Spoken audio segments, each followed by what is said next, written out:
여기는 작약밭입니다. 작약은 모란과 조금 구분을 하시는데 꽃이 너무 비슷해서 그 차이점이 뭐냐? 라고 묻는 분들이 간혹 계세요. 작약은 초본성 식물입니다. 그리고 모란은 목본성 식물입니다.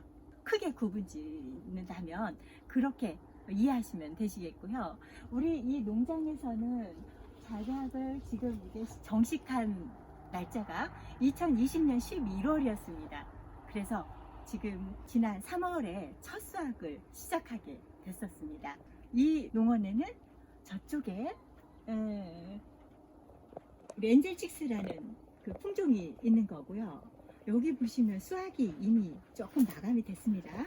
보시게 되면 여기 붉은빛을 좀 띄고 있죠. 이거는 코랄 선셋이라는 품종이었어요. 그런데 얘는 다른 아이들보다 조금 더 수확이 조금 이릅니다. 그리고 얘는 좀 구분이 쉽지 않아요. 거의 비슷해요. 근데 얘는 코랄 참이라는 품종입니다. 그리고 저쪽에 가시게 되면 이거는 볼 오브 크림이라는 품종입니다. 보시게 되면요, 이쪽에 조금 더 열려있는 아이가 있어요. 이런 상태가 진행이 되다가 점차적으로 더 열려서 피게 되는 건데요. 이렇게 4가지 품종이 이 밭에서는 재배가 되고 있고요. 이 아이는 흰색이에요. 꽃이 환하게 피면 흰색입니다. 그리고 코랄 선셋이라든가 코랄 참은 붉은빛 쪽으로 띄게 됩니다. 그리고 우리 저쪽에 엔젤칙스라는 품종이 있습니다. 자, 보시게 되면 이게 엔젤칙스입니다. 얘는 흰색으로 필 것 같죠? 근데 아닙니다. 피게 되면 핑크빛을 띠게 됩니다. 이렇게 작약은 피고 얘네들을 우리가 절화한 다음에 또 후기 관리를 잘 해서 여기 밑둥을 보시면 이렇게 올라온 거거든요. 뿌리가 밑에 있는 거죠.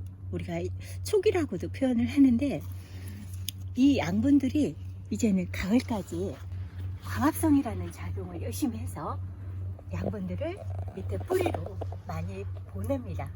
그렇게 되면 뿌리가 하나였던 게 2개, 3개가 되는 거죠. 그렇게 뿌리가 튼실해집니다. 그러면 이 아이가 한 곳에 있을 때 5, 6년 정도가 지나게 되면요, 뿌리가 이렇게 덩어리집니다. 그렇게 되면 어떻게 될까요? 지금 현재 이 작약을 보시게 되면 몇 개 없죠. 그래서 얘네들은 어떤 그 통풍이라던가 환기 같은 그런 부분이 너무 좋아서 병 발생이나 충 발생에 있어서 환경을 제공하지 않아요. 근데 얘네들이 5, 6년 가서 뿌리가 튼실해져 가지고 이 줄기들이 많이 올라오게 되면은 밀식된 주들이 많은 주들이 올라와서 밀식이 되는 거죠. 그래서 꽃은 많이 생산할 수 있지만 꽃대가 연약하게 됩니다. 꽃대가 연약할 뿐만이 아니라 이 봉우리 자체도 작게 되는 거죠. 그래서 품질이라고 표현해도 될런지 모르겠는데 꽃의 품질이 조금 낮아지게 됩니다. 그래서 한 5년 정도, 6년 정도 가게 되면은 뿌리를 캐서 우리는 그거를 분주를 해서 다시 옮겨 심게 되죠. 그래서 이렇게 밀식되지 않고 건강하게 아이들이 자랄 수 있도록 해가 가면은 그런 분주 작업을 해서 다시 한번 토양 소독도 하고 해서 다시 조성을 하게 됩니다. 이제는 수확해서 꽃을 감상하는 포인트 한번 짚어드릴게요. 4월 9일 날 이 밭의 모습이 이랬었습니다.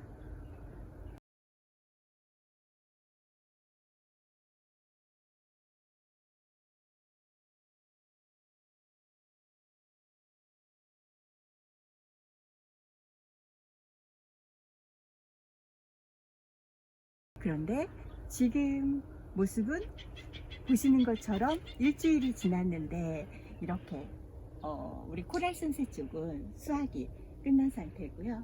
저쪽에 코랄 참 쪽에는 우리 지금 사장님께서 꽃을 열심히 꺾고 계십니다.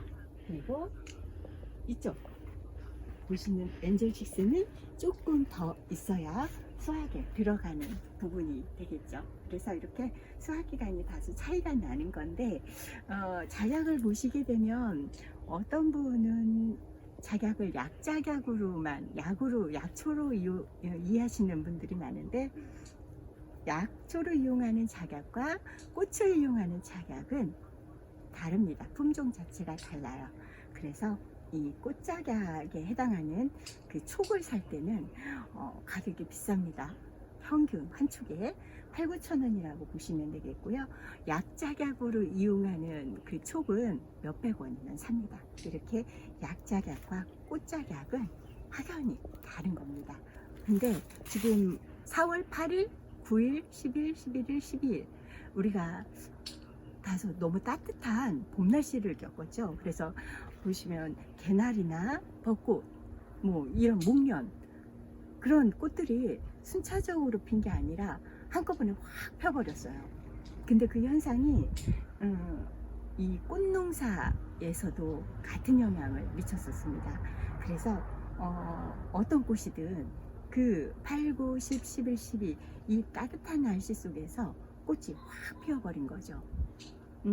이 작약도 제가 예상하던 것보다는 조금 더 그래서 일찍 아이들이 피게 된 건데요. 절화를 즐길 때는요, 장소가 그 절화를 꽂아놓은 꽃을 꽂아놓은 장소가 따뜻하게 되면 절화 수면이 짧고요. 꽃을 감상할 수 있는 시간이 짧고요. 그리고 좀 공간이 낮은 기온이다 그러면 꽃을 즐길 수 있는 기간이 많이 길어요. 차이가 큽니다. 보시게 되면 제가 이거 사무실에서 즐기던 작약을 가지고 나왔는데요. 코랄 선셋이요. 저기서 보면 붉은빛이잖아요. 시간이 지남에 따라서 이렇게 색들이 화병에서 바뀌어요. 그래서 그런 묘미도 있는 건데 얘네들을 제가 11일 날 꺾어서 꽂아 놓은 게 사무실은 따뜻하니까 이렇게 지금이 4월 15일 15일입니다. 그래서 이렇게 감상하실 수 있는 기간이 길지가 않은 게 따뜻함 속에서는 좀 짧다는 게 그거 참고해 주시고요. 그리고 요거를 보면은요, 이거를 꺾은 시간은 2주가 넘었습니다. 그런데도 얘가 꽃이 벌어질 기미가 안 보이죠? 이거는 채화를 너무 일찍 한 겁니다. 이 밭에서 꽃을 꺾을 때 웬만큼 벌어졌을 때 어떤 수확 시기가 있거든요. 그런 시기를 가늠해서 채화를 해야 되는데 너무 일찍 꺾은 거죠. 그랬더니 아무리 시간이 지나도 시들진 않습니다만 꽃이 피질 않아요. 이런 부분이 있습니다. 어쨌거나 이게 3월에 어떤 그 드라마의 작약이 소재로 나왔었습니다. 되게 이쁘게 나왔었는데 우리가 작약을 즐기셨으면 좋겠고요. 이 하우스에서는 3월부터 작약을 우리가 꽃을 수확하게 됐었는데 이제 노지에도 작약이 있거든요. 노지에도 있는 꽃은 5월부터 수확에 들어갑니다. 그래서 5월까지 쭉 감상하실 수 있는 그런 부분이 있으니까 화려한 이 꽃말이 수줍음인데 수줍음과 걸맞지 않게 꽃이 피면 이렇게 환하게 핍니다. 그래서 즐기셨으면 좋겠고요. 이렇게 오늘은 작약과 함께하는 시간 가졌습니다. 고맙습니다.